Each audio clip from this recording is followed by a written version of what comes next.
So it's like we're a cloud. So the metaphor would be we're living in this cloud of sensation, thought, feeling, and we think we're separate from all the other clouds in the sky, but we're trying to clean up this cloud. This cloud is like agitated and anxious and depressed and worried and trying to function. And we've been taught like, well, just get your act together, get your cloud together, make it a good cloud, a shiny cloud, even a spiritual cloud, like be a spiritual cloud. And the movement is like, okay, wait a minute, just let awareness step out of the cloud and realize you're also the sky. That's the universal consciousness, right? How far away is it? That far away, just one snap of the finger, because it's already here. Welcome to the Endless Possibilities Podcast, where the journey of spiritual awakening and energy healing unfolds. Hello, and welcome to the Endless Possibilities Podcast.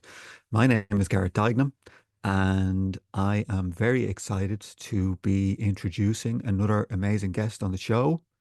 Today, we have joining us Loch Kelly.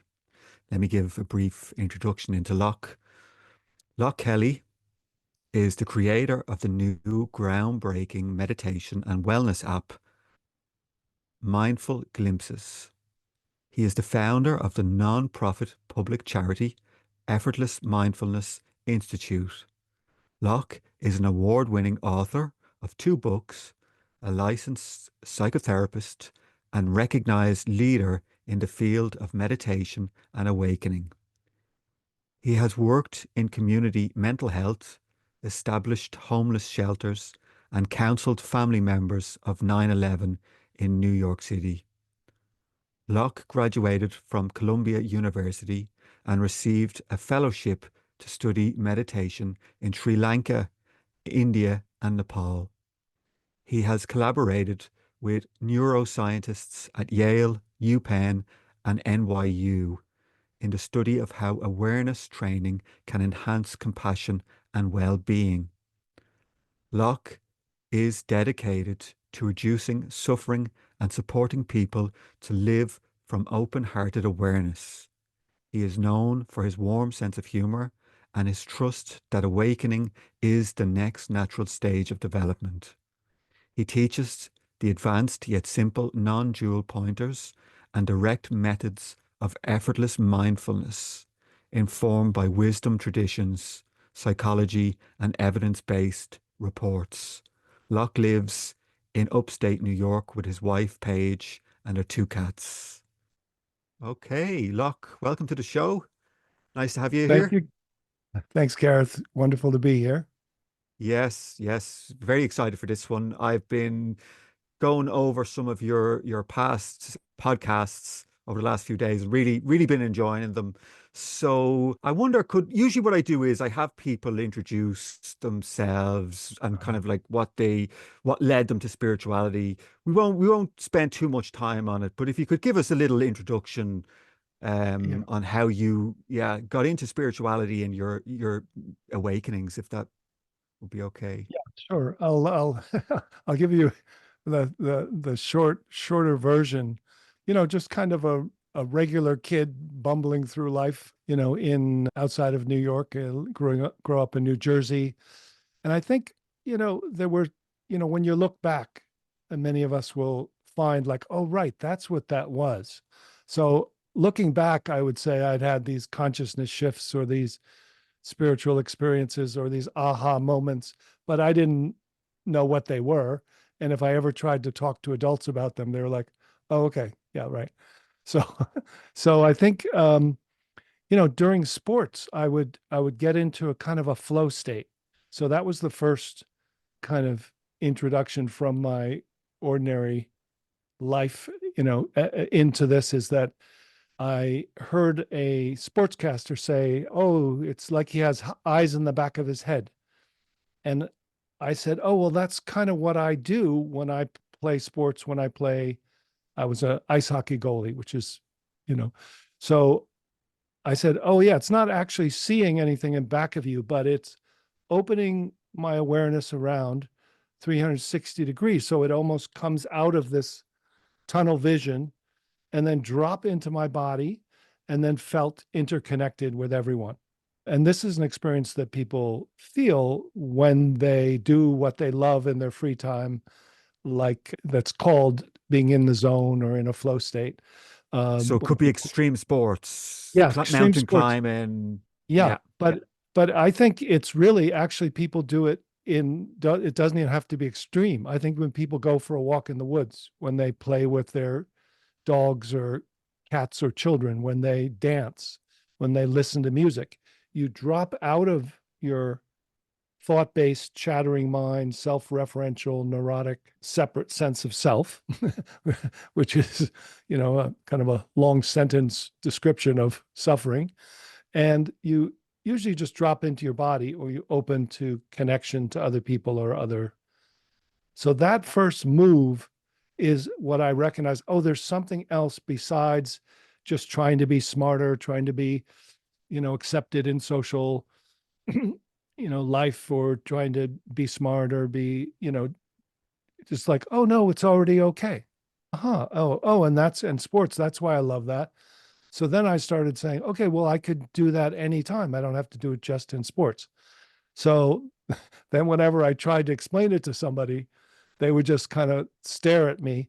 But then somebody on one of my sports teams who was older than me, I was like 15, threw me this book, Zen and the Art of Archery.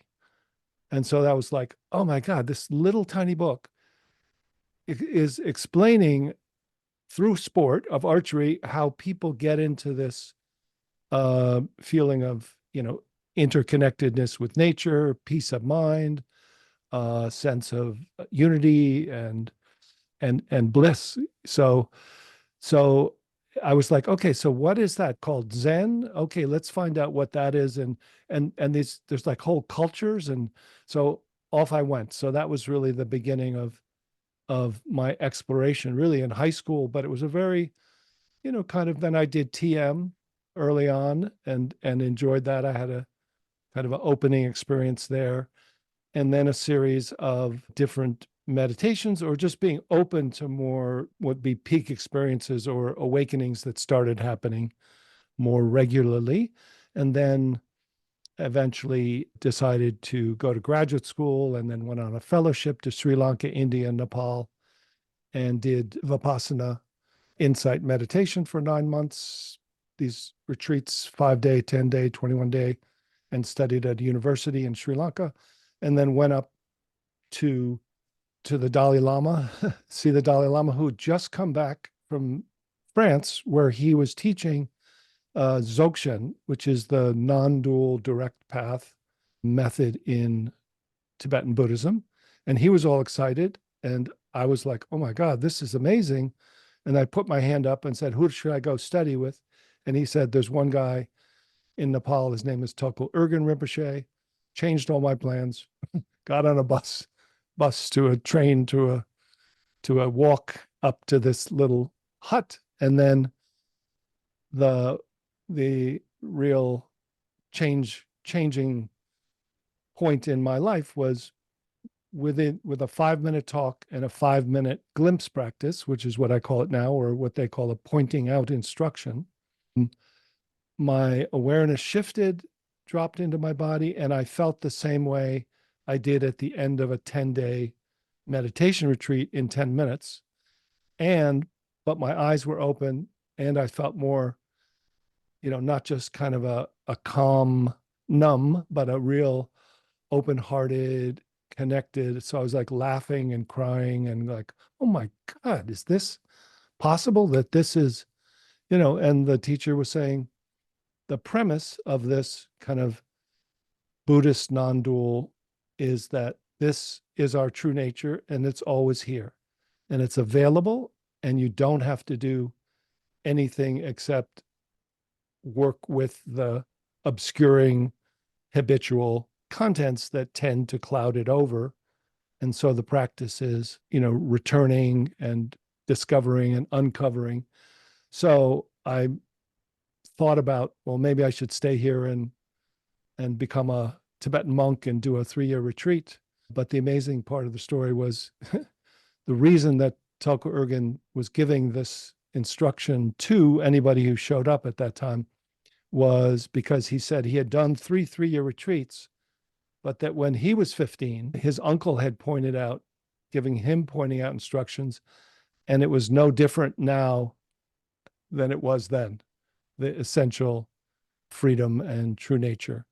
So I thought, well, let's go back to New York. And actually, it had opened me in a way that I felt, oh, I wanted to go back and kind of serve others. So I got a degree in clinical social work and as well as comparative spirituality, and started, like, at that time in New York was a lot of poverty, and started setting up soup kitchens and shelters, and felt like while I was, doing my practices. So there's something about the fullness of this model that now that's led me to feel like there's an open-eyed practice that we're able to live in the world, and we don't have to go to a monastery or become an Olympic athlete of meditation. Hi, guys. I hope you are enjoying the show. Just a small favor to ask of you. If you haven't already, could you please help support this channel by subscribing? In our analytics, it shows that only a very small percentage of the people who watch are actually subscribed. So if you want to continue to help our channel and to see our guests grow and the quality of the show grow, please, the biggest thing you can do is hit subscribe, even hit a little like or a comment, even if it's just emojis. It all goes towards helping the episode get shown up in the YouTube algorithms. So thank you so much. I hope you enjoy the rest of the show. Thank you. Look, going back to that experience, was that an abiding awakening that you had, or was it just a glimpse experience? Yeah, it was so there's something almost in between. So it wasn't abiding and it wasn't just a peak experience. There was a kind of a knowing that never left. So even when it was covered over and I wasn't abiding, there was a sense, well, there's a knowing and not even a belief, like, oh, I'm going through this turmoil and I'm sick, and about physically sick or worried about, like, but there is this.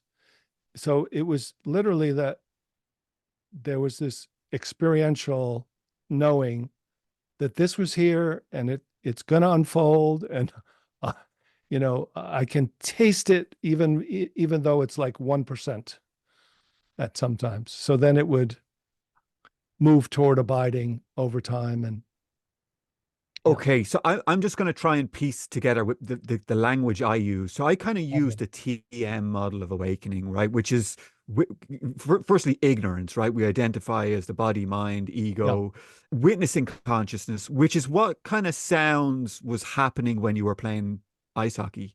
It sounded like you were beginning to witness, and after witnessing, they would call it cosmic consciousness, I think. Uh-huh. Was that what happened? Was that a shift into cosmic Yeah. consciousness? I mean, I'd definitely say so. I had other experiences that were more cosmic, but then there's almost more in this, kind of North Indian, Indo-Tibetan Mahamudra, which is another similar version to this, what I talked about as Dzogchen, that there are these stages, and that the witness consciousness is really still um, a detached view. And even cosmic consciousness is still going out. So it's almost like you keep pulling the camera back. And the pointing out is almost popping the bubble, or like, well, who's behind the camera? Oh, Yeah. it's cosmic, but it's also, and then there's this return. So this, transcendent and immanent. So the cosmic kind of points to keep stepping back from I'm witnessing to kind of being part of the cosmos or universe or something greater than myself. Some people call it spirit or God or divine, or that dimension, Self-realization. self-realization of a self that's bigger than the small self. But then there can be many people who I've met who have, come to me who are kind of disembodied and have stopped at witness consciousness or pure awareness.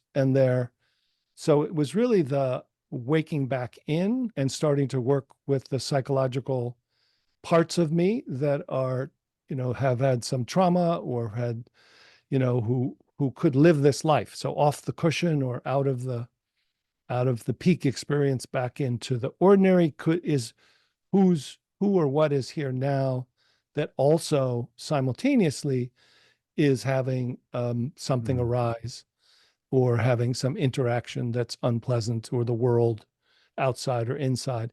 And so that waking in is the next stage, called same taste or embodiment, or Thich Nhat Hanh calls it interbeing. So it's like a interconnection with your own being and other beings. And then there's what I call awake loving flow. So the ability to actually start to to move and talk and walk even while you're having pleasant and unpleasant experiences, and being more abiding. Okay. So you talk about waking up, waking in, and waking out. Yes. Is that what you just covered? Yes, those are the simple, the simple, trying to find a simple Yeah. language for stages. And It's and at one stage, look, the witness detaches from the ego. yes, that's the waking up. Okay, so that's the waking up, and then the waking in. Yeah, so the waking up. So, it's fun to be on a talk to you and to have a group of people listening who enjoy this kind of thing, Yeah. because it's not intellectual, it's actually experiential. And you could say that there's no stages. You could say, look, we're always already awake, and it Mm. includes everything. So that's the no stages. Then there's, one, two stages, which is I'm unawake, now I'm awake. That you could say two stages. But it seems like there are these cul-de-sacs or eddies that people get Yeah. when they have initial awakenings.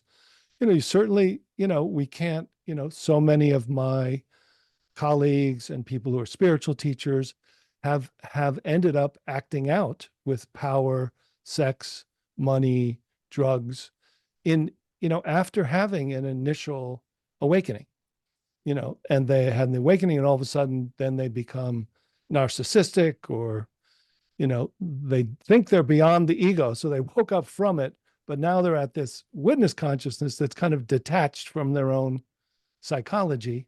And so naming that stage of the the ego center, from the point of view of when we come back, isn't who we are, but it isn't an enemy to be fought. It isn't an illusion. It could be a delusion. I mean, there's a lot of spirituality that say it's an illusion. There's no ego. That's Mm. just, and on one level, it is just a pattern of thoughts, but so is our hand and our body. And, so ultimately, yes, there's no ego. Relatively, it's a part of us. It's no longer the center. It's not who we are, but the ego identity becomes an ego function or an ego manager that is part of the team. So we wake up from that centeredness to discover.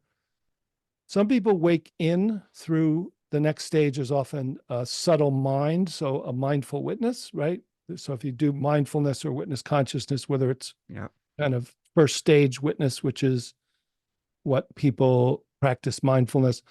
Oh, I'm aware of thoughts, feelings, sensations. That would be Um, Eckhart Tolle practicing the power of now, right? That kind of yes. So practice. Eckhart Tolle Being mindful. and Yeah. insight meditation, what most, mindfulness of, I'm a mindful witness, and I realize the three insights of insight meditation are that everything's coming, going, it's changing.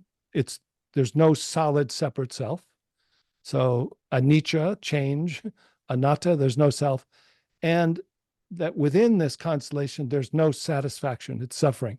If I try to just manage just this body mind, I'm always craving, and the identity can't find the satisfaction. So the next move is, and then some people, just to say, like through wake up by dropping into their body as a first stage, which is yoga, qigong, more into the energy body, more into sports or music, or you just drop out and you're like free of this head space, and you have more nature, mysticism, but it's still halfway, because still then you come back after you've, you know, done your qigong or you've walked in nature, and now you have to deal with the world. You have to pop back up and function from a little calmer ego. Or if you go to do mindful meditation for 5 days retreat, 2 days later, you have a little calmer ego, but you're still functioning from So this. it seems like to stay in that state, you kind of have to walk along a tightrope or a knife's edge of being in the present moment. And at any stage you come into the mind, you either fall into the past or you fall into the future.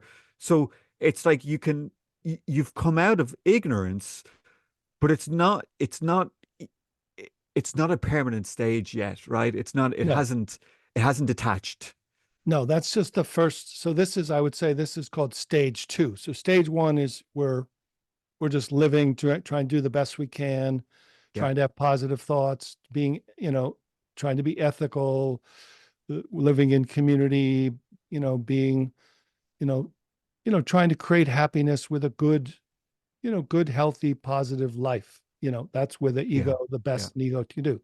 Then there's, okay, stepping out or dropping in, realizing, oh, that's not the center. That's not the only operating system. That's actually a changing system. And there's something else. There's some other type of, as soon as you say, I am anxious, and then you say, okay, well, am I anxious, or is there a part of me that's anxious? Oh yeah, where's that part? Oh, it's here in my jaw, my face. All right, so now am I aware of that part? Yes. All right, so what is this now that's aware? So you are now here. You're not there. You were here. I am anxious. Now oh, wait a minute. I'm aware of anxious thoughts or an anxious part. I am aware. Is the awareness, not the thought. So you move from I think, therefore I am, to I am aware of So it gives a thoughts. So it gives spaciousness between space. the So you two. have a spacious or witness consciousness.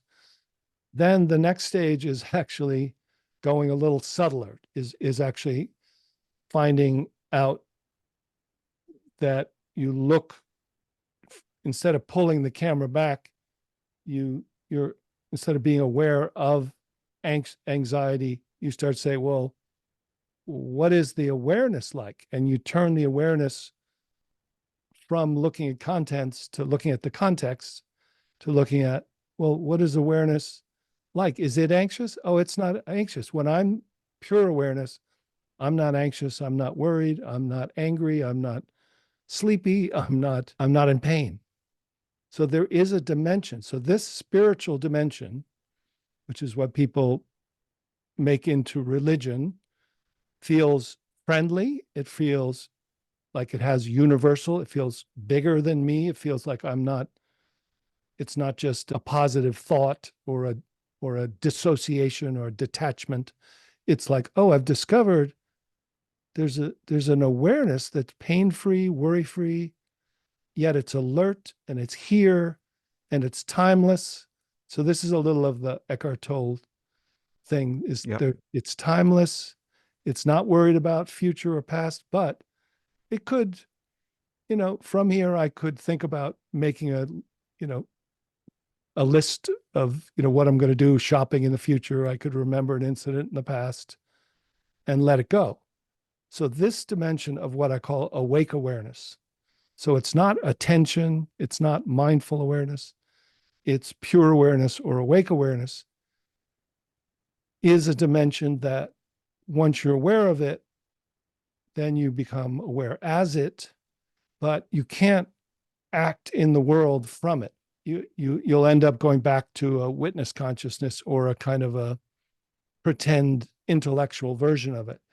You have to come into the fourth stage, which is called same taste or non-dual presence. So this word non-dual in Buddhism means the awareness and the aliveness are not two.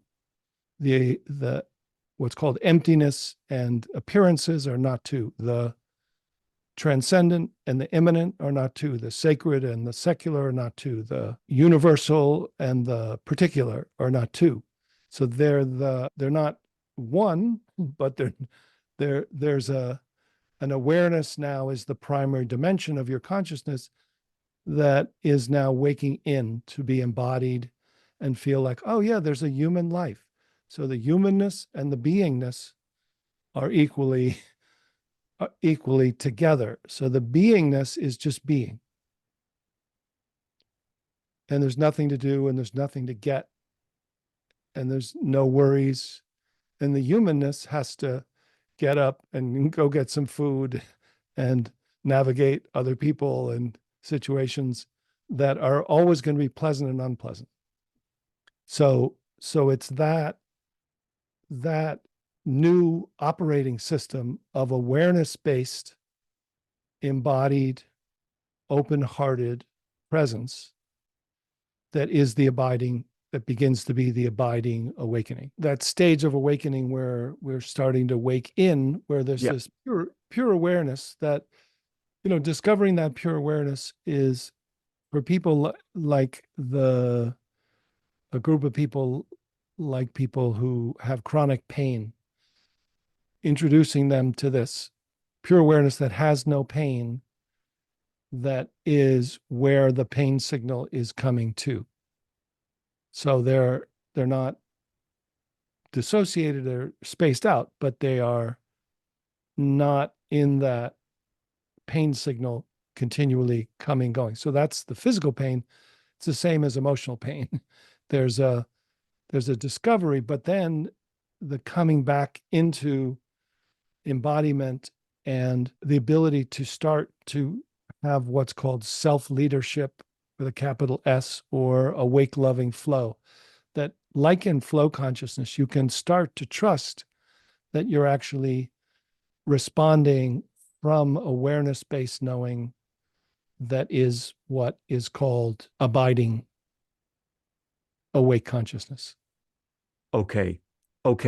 And in the next stage, consciousness that becomes aware of itself as awareness starts to look outwards through the individual and starts to see itself in other individuals, in nature.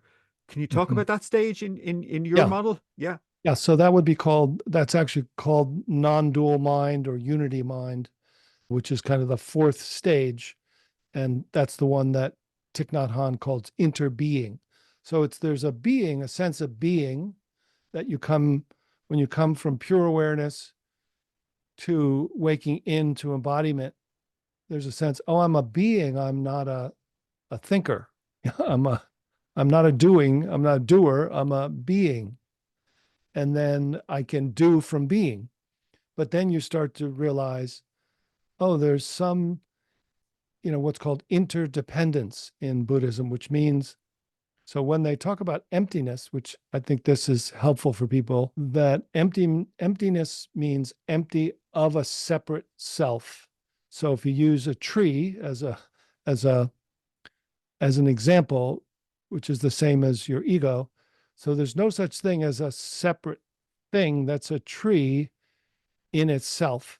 A tree is interdependent with water, sunlight, earth, water.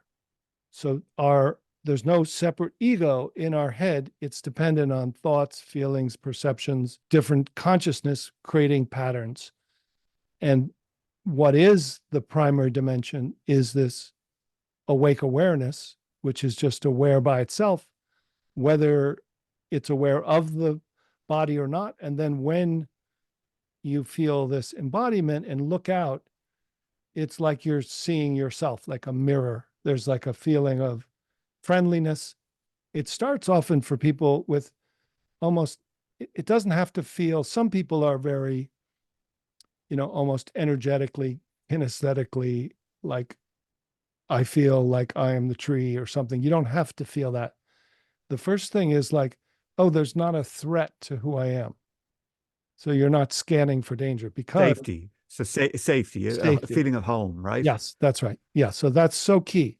So safety, this new kind of safety that isn't based on scanning for danger with your mind, but has this intelligence of all that information of what is dangerous poured into your system, but then interpreted through this beingness, which isn't anxious and yet could respond like a Tai Chi master. If you needed to, you could respond, but there's not the everyday mind is what's called the negativity bias of the brain. It's always scanning for danger, projecting negative scenarios from the past, Mm. trying to see if they match up and if you need to do something. So all of that is just poured back into the field. And now you feel, well, ultimately, there's no threat to who I am. Ultimately, I'm okay. There's almost this eternal now feeling that allows you to be safe and home. And then you move toward this flow where you could respond actually better because you're relaxed. But that sense of we're all in this together. It's all same. It doesn't have to be. Some people are like, well, I'm not seeing that, like as if they're, have taken psychedelics and they're, seeing that, they're melting into the tree. That's not ordinary awake consciousness. That's not necessary to feel that psychic level merging. Locke, just if I could just kind of put my 2 cents in on how I experienced it. When Yeah. I first woke up, it was as if my psychological fear Mm. disappeared. Yes. So what you were talking about, it made an awful lot of sense to me. It was like psychologically, I've nothing to worry about. But if a dog jumps out and Yeah. starts barking and growling at me, I still understand that I'm in danger. I need to get out of the way of this thing. Yeah, so that was something that was very kind of obvious to me early on. It was like, oh, I just feel okay no matter what. At the center of what I am, it feels like I'm eternal. I was never born. I'm never going Mm. to die, and it feels like you've just kicked off a really uncomfortable shoe, Hmm. which I guess is the ego, right? It's the grasp of the ego and the sense of contractedness. Yes. Yeah. Beautifully said. Yeah. I mean, I think that's it, is that the cycle, as you said, the psychological fear, that the whole complex with the ego. But in many ways, I work with this system now of psychology called internal family systems. I've co-taught with its founder, Dick Schwartz. And it basically says, as most psychologies in the last 20 years, that we're not one part. There's not one personality. We have subpersonalities that rotate through the seat of the self. And so there's different complexes and different, early childhood parts will get triggered and feel Mm. overwhelmed. And then a protective judge will come in. Oh, you shouldn't be feeling that way. And then another ego will come in. Well, don't judge, don't judge the judge, like, so it'll be like this whole committee will come in. So all of that is psychological self. All of that is that Yeah. attempt to manage. And when that drops as primary, so that's the qualities are exactly as you're saying. There's something eternal and safe. And that's what that awareness based knowing, that's having, often people, because awake awareness, that pure awareness is pure, you miss it. You don't know that that's what it was. So you come back into like, oh, I don't know what just happened, but now everything's okay, and I feel like there's no threat, and I'm home. So you Mm. land, and then you don't know how you got there or what that stage is. So something about knowing that, naming this invisible stage of pure awareness, awake awareness, but not stopping there, gives you the result of the embodiment or the waking in or the same taste feeling of the primary dimension of consciousness isn't just no self or no ego. It's a new sense of being or self or awake consciousness that is here and is very much related to the human, particular human, but it's also primarily a universal consciousness that is survives everything and is not afraid. Mm. Okay. And then, okay, we were speaking then about that which is on the inside, that Mm, spacious awareness that was never born, it will never die. It starts to see itself in the outside world, right? It's like an yes. aperture kind of opens up. And I remember how it used to feel for me. It always seemed to start when I would go out into nature for a walk, and Mm, it would be like something opens up, and it's almost like I used to have the feeling that it was like I had been an alien dropped onto the planet for the very first time, and I was looking at everything with fresh eyes. Everything yes. was sparkling. There was a new dimension to it that I just had never seen before. Yes. I was looking at the same thing I was always looking at, but now there was something new, almost like it had a golden hue to it. And I guess Yes. that's consciousness recognizing itself in the outside world. And Yes. then the feedback mechanism is sort of like a bliss. Would Yes. you agree with that? So, Yeah. Yeah. yeah, this sounds pretty good. I mean, I hope people are getting this, that, it can happen spontaneously, but the bottom line is this is inherent. It's not a specialty for Olympic athletes. It's available within all of us as a natural, and you can Yeah. learn to access it or shift intentionally. That's been my learning, and that's why, when I first had the guy do this pointing out instructions, like, well, he didn't do a transmission. That was something he asked me to do. He said, send your awareness into the corner, have it look back through you to find the awareness that's here now that you're aware from. And I was just like, well, I just did or I didn't do it. My awareness woke up from and then turned around, and then it discovered itself as being in the world. So as you say, that, you could say that what happens is it becomes consciousness recognizing itself or pure perception. So pure perception means that the psychological self, which we're looking Yeah. to, just drops. So it goes into the background. And now there's just beingness, just purely perceiving without projecting anything onto it, without scanning for danger, but just receiving and connecting on a life, like when you see a baby or a puppy, or, just that's the feeling of like, oh, look at this. This is great. Everything's very buoyant and alive. So that's a natural condition when the obscuration habitual pattern, which is normal, it's not bad or evil or wrong, or it's just developmental, really. We've developed it as a way to function as human animals. Now, my sense is awakening is the next natural stage of human development, that you can Mm. learn, like you learn to read, how to awaken and perceive in a different way that's safer, more highly functional, more loving, more more of who you are and who you could be. And these are through these pointings that you've kind of developed, Locke, right? Yeah. And can we get to them? Can we do a few Yeah. practice yeah, a little bit later?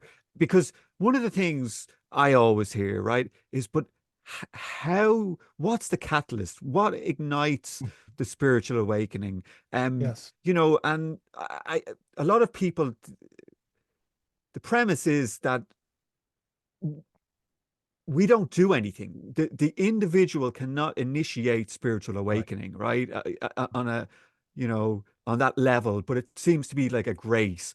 But I've also noticed, during my awakenings, they all the shift into the very first one and my shift into unity consciousness, they both came about by me doing some sort of inquiry.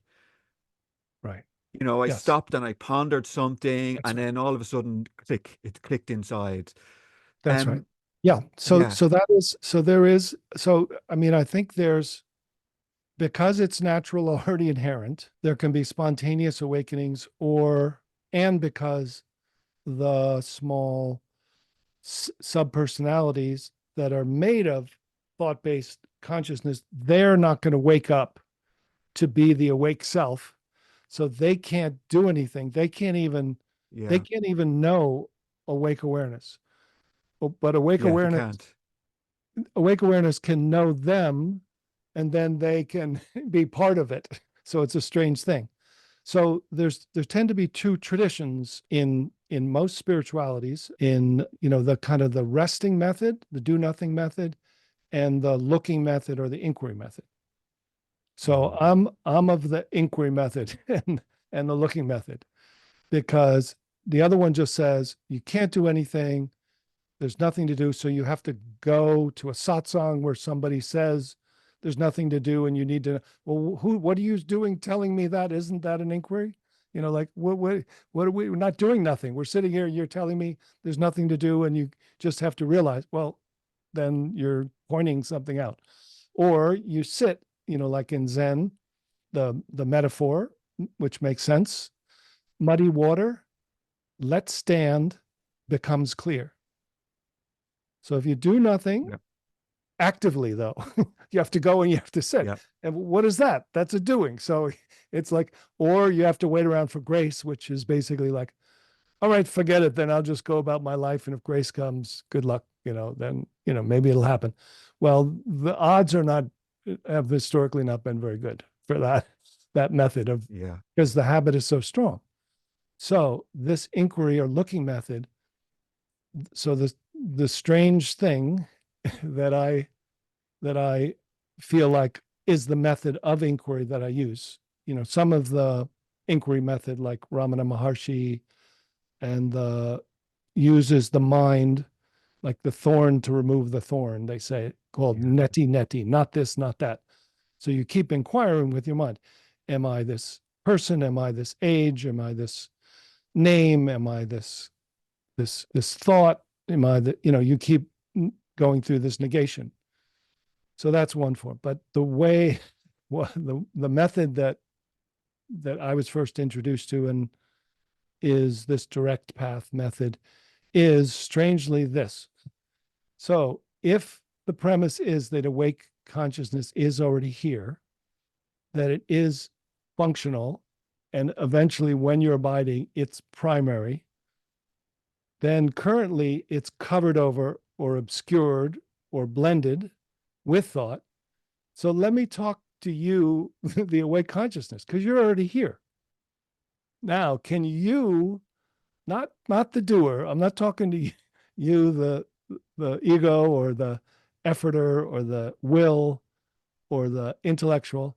I'm talking to you, the awareness. Can you unhook or wake up from being oriented to this thinking and psychological part and just literally step out to be aware of the space all around? So, look, that's awareness talking to awareness, right? That's it. Yes, that's it. And the waking is waking up from the human, the conditioned mind, That's right? right. That's right. And it's a remembering. So it's almost like we're kind of using the inquiry to spark a memory of what we already are. Would I be Well, right in it's saying kind that? of a, I mean, you could say it, but it's not a memory like in the mind. It's Yes. actually, Yeah. we're actually, we're remembering. If you take the word remember, we're bringing the members back together. In other words, the members are actually already here. So the paradox is the awareness is already here. It's listening, it's aware, Yeah. it's just not actively. And the question can be asked like, well, if awake consciousness is already here, why doesn't it wake us up? But it's just kind of like, well, I include everything. I'm already I'm already here. I'm the sky and I'm the clouds. So if the So clouds are here, as what you're focusing on, that's all right, because that's not it either. Samsara and nirvana are the same. It's like it doesn't care. So there has to yeah. be some, almost like heart's desire is what I often call it, to wake up, to do it intentionally. So, So there's some either fire of suffering or light of some glimpse that you've had. They're like, oh my God, wait a minute. There's something different that is possible. How do I do that? Then the paradox is, how do I do that? Well, you can't do that.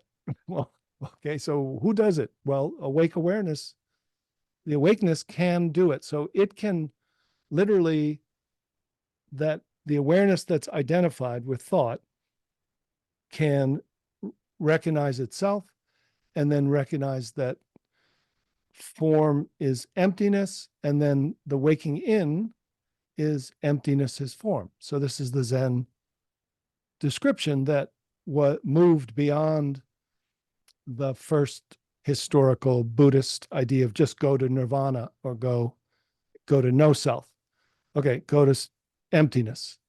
Well, wait a minute. Form is emptiness, but emptiness is also form. That's the Heart Sutra. So go to the awareness that can recognize itself as formless awareness in the background.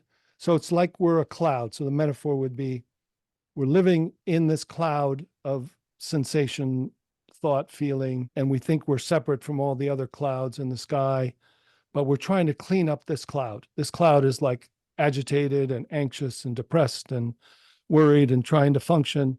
And we've been taught like, well, just get your get your act together, get your cloud together, make it a good cloud, a shiny cloud, even a spiritual cloud, like be a spiritual cloud.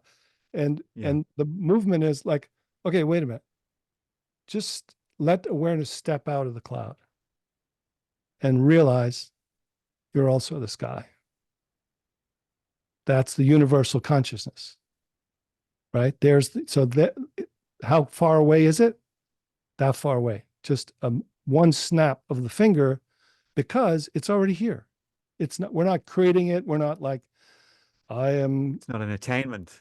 It's not an attainment, and it's not like you have to be good enough. You have to have done preliminary practices, or in Western, Christian tradition, you have to be like pure, or you have to have done your penance in order to go down through Dante's journey through hell and come up through purgatory. It's like eternal, the kingdom of heaven is within. So So so so look, I'm sensing now that the viewers, right? The the ones that have been on the spiritual journey for 20 years, yeah, 25 years, and they haven't woke up yet. And they're yes. they're screaming, what is it? What is that catalyst? How do I Yeah, ignite that in me? Because I hear it all the time.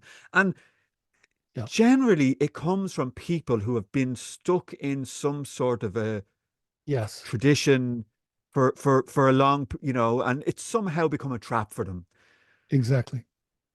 Yes, yeah. So the thing is that the first, I did a talk called The Three Obstacles to Awakening.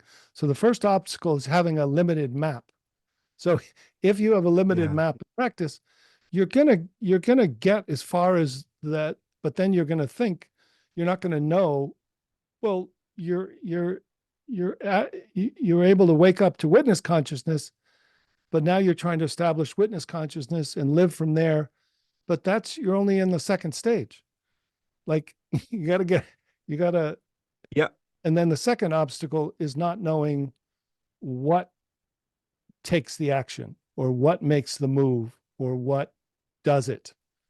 And that this is the radical thing, which is the awareness, the all that which is already awake is the only thing that can know itself as formlessness and form. So why not start with the goal? So direct practice starts, the goal is the path. So it's kind of paradoxical. And at first it's a little confusing because as soon as you glimpse, the mind will come back, did I get it? And as soon as Yeah. you go back to get to the mind to say, like, I think I did, or I'm not sure, then you're out of it. So Mm. so it's this not knowing.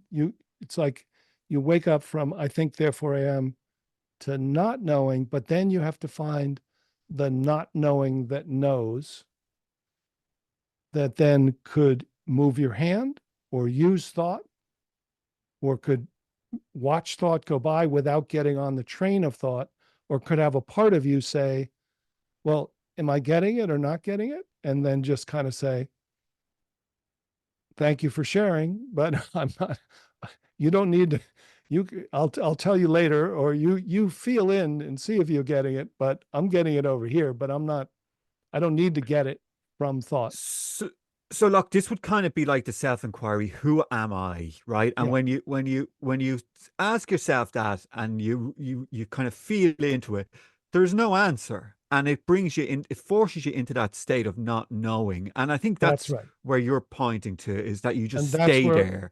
exactly. So people stop there. So who am I? I'm not this, I'm not that, I'm not this. So they either go in Buddhism to no self, and or they go into inquiry, like, okay, well, if I'm not this, what am I? I'm emptiness. Nothing can be, sometimes they say the true finding is in not finding. So you don't find, but then, or even in Zen, they say the don't know mind.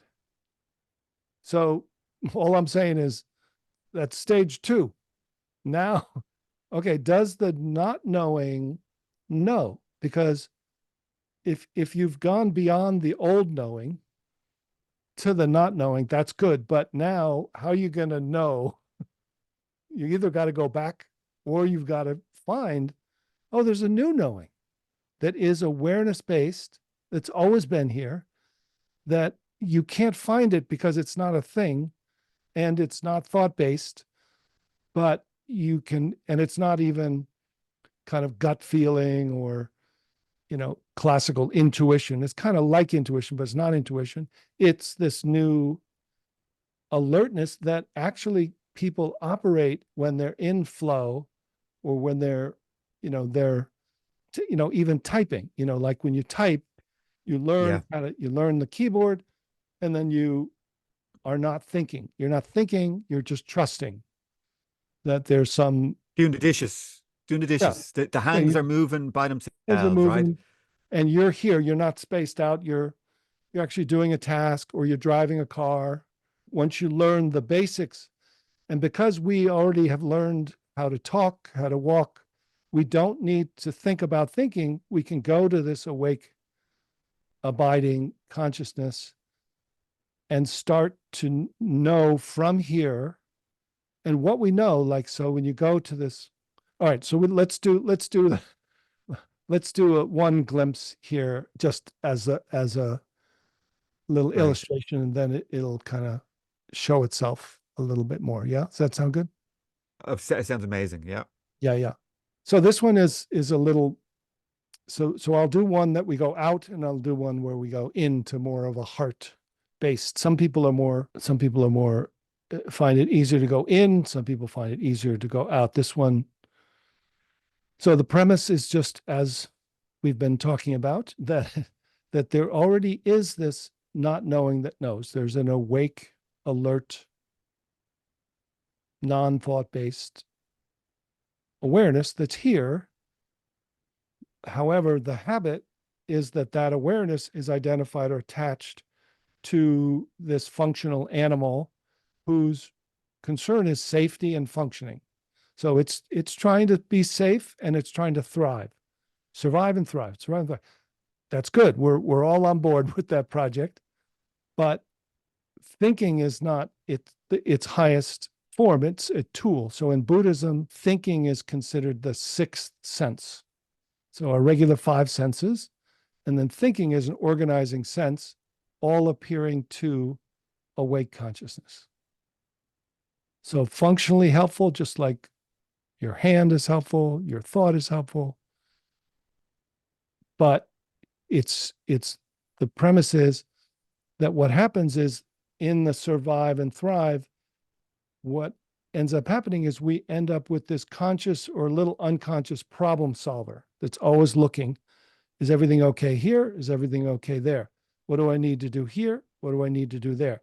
So we're always scanning past, projecting the future, looking, trying to understand. Do I understand what he's saying? Is that, what's the problem? What's the solution? What's the problem? So if that problem solver as a part of us can just rest back, is it possible that we can experience this awake consciousness as the perceiver and knower?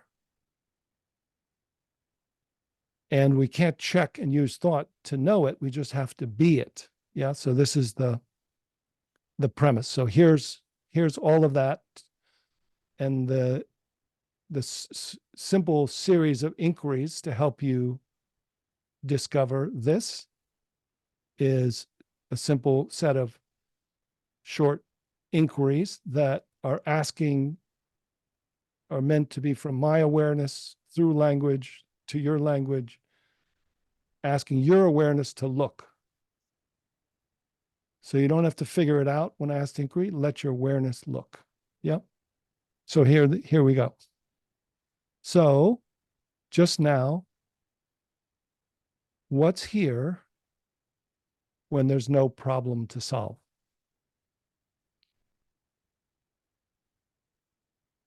So without going to sleep, without going to thought, without going back to daydream, what's it like if the problem solver can just step back?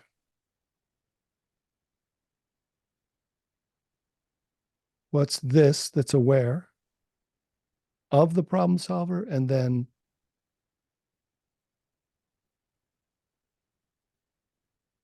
when the problem solver relaxes? So what's this? What's here?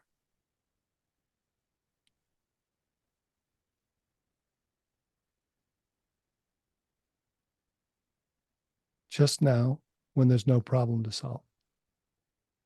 And so just feel this kind of alert. Is it alert? And here, does it have to refer to thought to be alert and clear? And then what's it like when you're aware of this awareness that's alert? And then what's it like when you rest as this awareness? So you're aware of the not knowing space that's equally inside and out. And then you're aware of its clarity or alertness. And then you're aware from it. So then when you're aware from this awake awareness, what's the relationship to vibration, sensation, thought, your body, and the room? If everything's included and everything's welcome.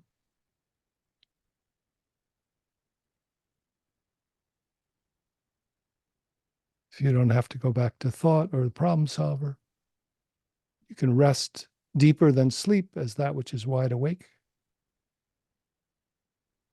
What's your sense of this awareness-based presence that's embodied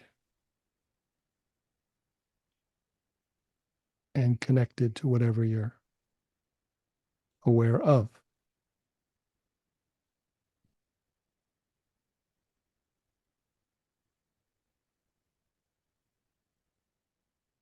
So just now you could welcome or include a thought. You could even say to yourself, I am hearing a sound. There's a sound coming to the awareness. Does there have to be a hearer to interpret it? Or is there just hearing, just perceiving, just seeing? And any thoughts or images are welcome just as perception. And then you could intentionally say, I am thinking this thought. Just say it to yourself and let it go.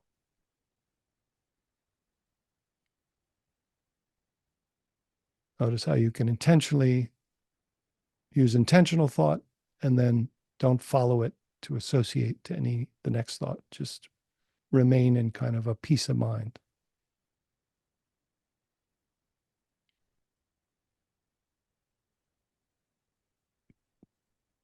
And so from here, you would just start to add activity. You start to think or type or stand up, go make some tea, and then lose it. No big surprise. Just learn to return and then start again. Yeah. So that's a So look, glimpse. Yeah. so that's a glimpse, and it seems that what you're pointing to, thought isn't thought is actually not the problem, right? It's like Right. it's when thought pulls our awareness from that place, it yanks us to this side or that side, but we can be it and observe thoughts and be Yeah. completely undisturbed by the thoughts. That's right. Yeah. It's not about stopping thoughts at all. And it's not even about stopping, like a reaction that arose that could collapse you for a moment. Then you just almost have this like spontaneous awakening. And then you're just like, okay, I'm just with. So you're not even judging or taking your spiritual temperature by what's Mm, arising. It's all about who or what is it arising to. That's what's changing. Thought is arising to what? It's not thought will continue, pleasant and unpleasant, even parts of you that like, any reaction, certain, there's a process often of clearing out or detoxing or self-liberation or um, cleansing that happens where something will have to shake loose and arise. And it's just a matter of who's meeting it as it comes up so that it can be heard and be, not fought or joined with. mm.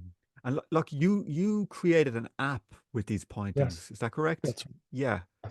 And what can you tell us a little bit about that? And what I'll do is I'll put a link below the interview if anyone wants to check the app out. Yes. Yeah. So I decided, you know, to that I've written two books. First book, Shift into Freedom, is this longer, more in-depth book. So those who really want to look at it. And then I wrote the shorter book afterwards called The Way of Effortless Mindfulness, which is tempting to kind of make a little easier way into the basics. And then within those are written glimpses. And what I've found is as I lead retreats and do these, I'm now doing a three-part training series to teach this. First series is kind of how to learn the map, the method, and the markers, and then how to live it is the second, and then actually how to share it with others is the third. I found that the way people get it is not by reading about the glimpses, but initially being guided through them and then learning how to guide yourself through them. So the app gives, is very conscious of having like a daily Yeah. glimpse that's 5 to 10 minutes long, and then has series on different themes, mindful flow at work, so that you can do a glimpse in the midst of your day. There's a starter intro program that goes through the 5 levels of shifts of consciousness.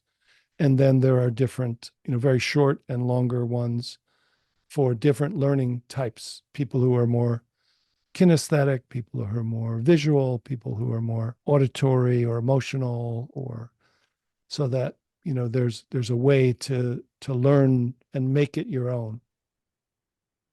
Wonderful. Wonderful. Look, I have one more question. I've heard you talking about awakening into the head, the heart, and the Mm. gut. I think you Mhm. call it the barbecue effect. Is that right?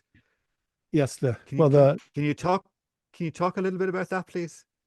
yeah, so that's kind of I've mentioned this a little bit, is that much of what I've done is combine this Indo-Tibetan kind of direct path wisdom method of meditation with contemporary psychology, particularly this system of internal family systems, which is a very elegant way to just describe the psychological content and to deal with trauma, everyday trauma, which everyone has. Some people have complex trauma, some people have what's called big T trauma. And in my podcast, I talk with some of these psychologists like Gabor Mate and Bessel van Oh, der Kolk and um, others.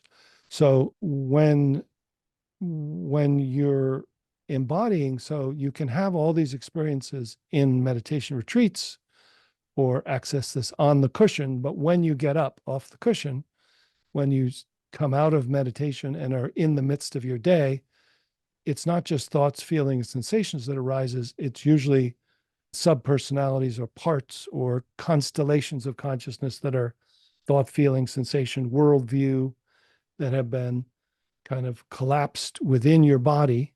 Bessel van der Kolk's book, The Body Keeps the Score, shows that, mm, we kind of hold in and then we develop defenses, ego defenses or protective systems that repress this content or try to run from it or fight it. Or so once you have this awakening to this loving, fearless, awake presence, you wake up from your head, which is waking up, then you wake into your body, and then you wake to your heart space, your heart mind.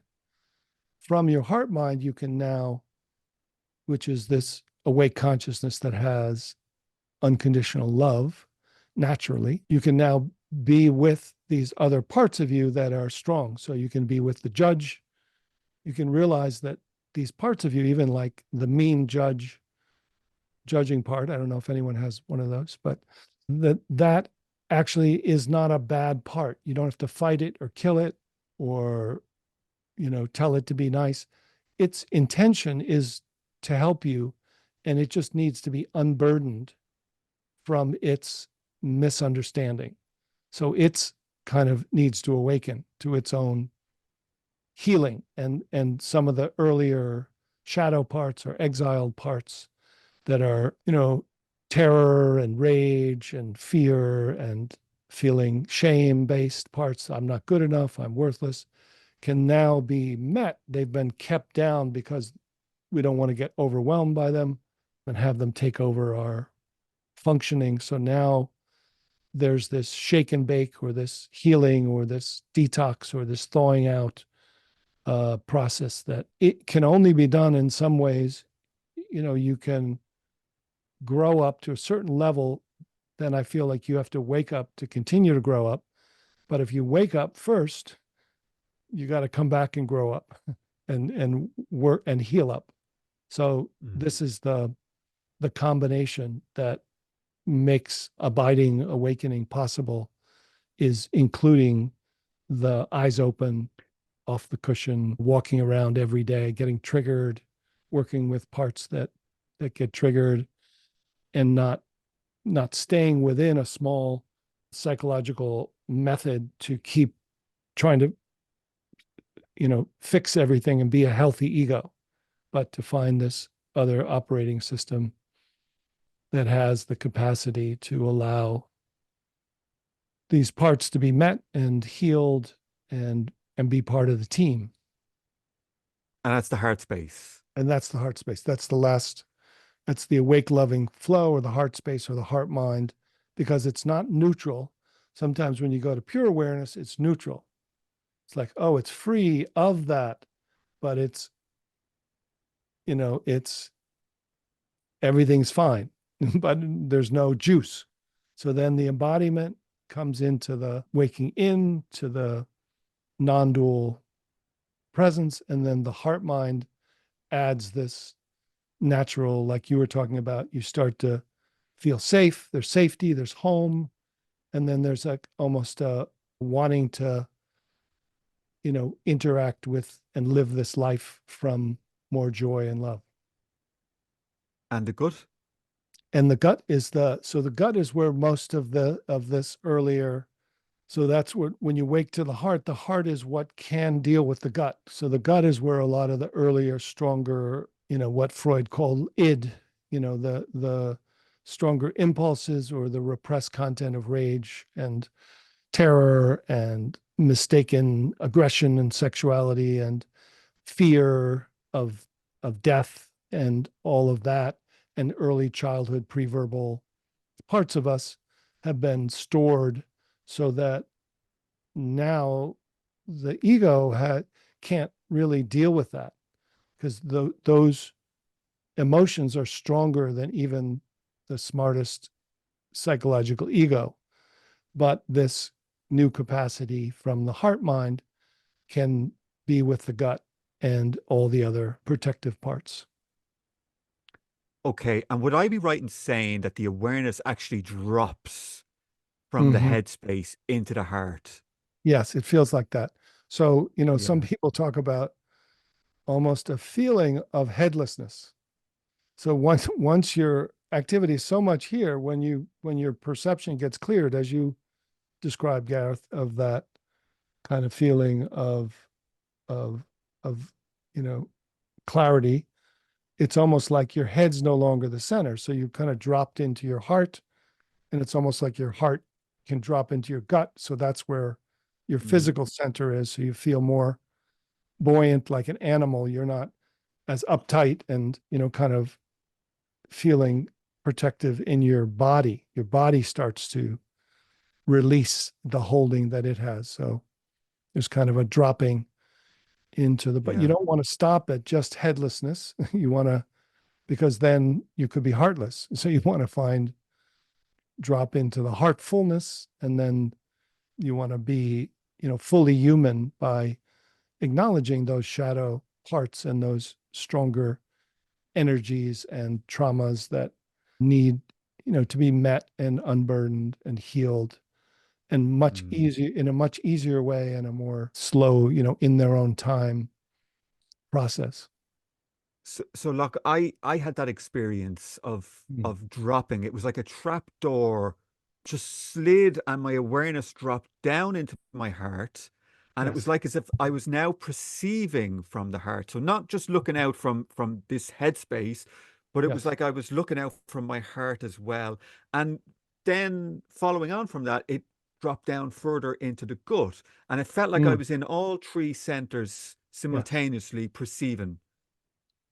Yes. Yeah. So the gut is almost like the what they call the hara or the dantian in Japan and China, which is more the almost like you're embodied. You're like an animal. You're kind of like, oh, I can move from here. That's your, physical center, that you actually Yeah. feel like you walk like an animal. But that is one of the so what happened to you intentionally is one of the glimpses that most people can get through a glimpse. So I'll just do a very short version of it, but there's a number of Yeah. versions in it. So literally the same thing. So if I'm talking to you, the awake consciousness that's identified with the thinker and the one who's trying to understand what I'm saying, you can even see if there's a part that's confused and just thank it for trying to help. And then see if you can feel the awareness that is located in your thoughts move to hearing. So go from thinking to hearing, and then let your awareness come into your body at your jaw, your smile, and then feel as this kind of a bubble of awareness decenters and is able to feel your throat and your neck directly from within. So you're not looking down and you're not going back to check. Start to see whether you can feel the subject and the object of awareness directly from within. So you feel the effervescent aliveness, the space, and the awareness, and then feel as if that bubble of awareness drops below your neck. And as it does, it can be fully embodied. And then see if it can find a safe heart space somewhere in your body. It just naturally is drawn there.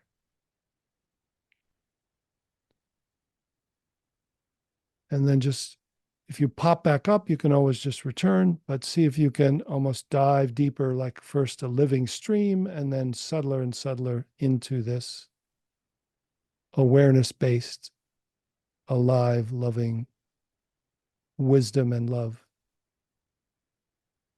home.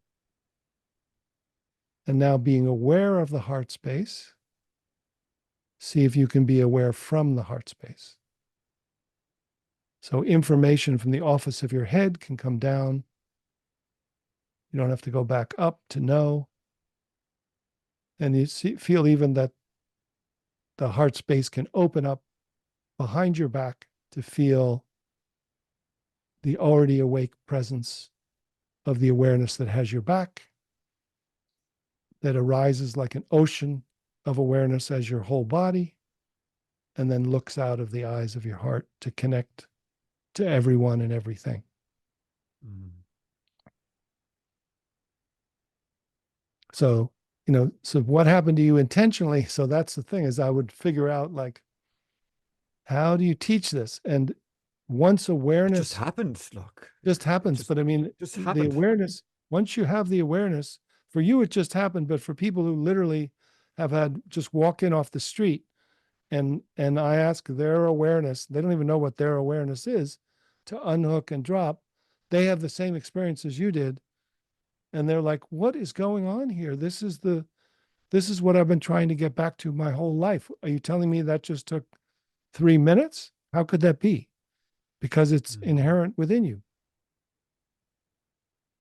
Wow. Yeah. That's really beautiful. Wow. And that can be taught. And is that in your Yeah. app? Yes, that one's in the app. Okay, Yeah. wonderful. Yeah. Locke, is there anything else you'd like to cover before we go? No, I think that's a beautiful way to kind of end. I think that's a beautiful way to end, Locke. That's been amazing. Thank you so much. You've been a great guest and you've been very generous with your time. I'm going to link to your website. Do you want to tell people your website and where they can find you? Yeah, I mean, the website has all the different links to different things. So the website is lochkelly.org, L-O-C-H, like Loch Lomond, Kelly, with one E, lochkelly.org. And then you'll see there's my app is there, my podcast is there, this new training course is there, and there's some other, shorter videos and audios that you can check out there as well. And I'll put the links below. I'll link to the website and maybe Right. your YouTube channel down below. Yeah. Thank you, Locke, very much. You've been a great guest. Thank you to all the viewers and listeners. Okay, Yes, take care. It's Locke, such a pleasure. it's been great. Thank you It's so much. really great fun. Thanks. Thank you so much. Bye-bye. This has been the Endless Possibilities Podcast, where the journey of spiritual awakening and energy healing unfolds. Garrett is a lifelong seeker of truth, a spiritual teacher and author, and it's his passion to delve into the profound world of consciousness. We hope you've enjoyed the show, and we hope you've gotten something from it. If you did, make sure to like, rate, and review.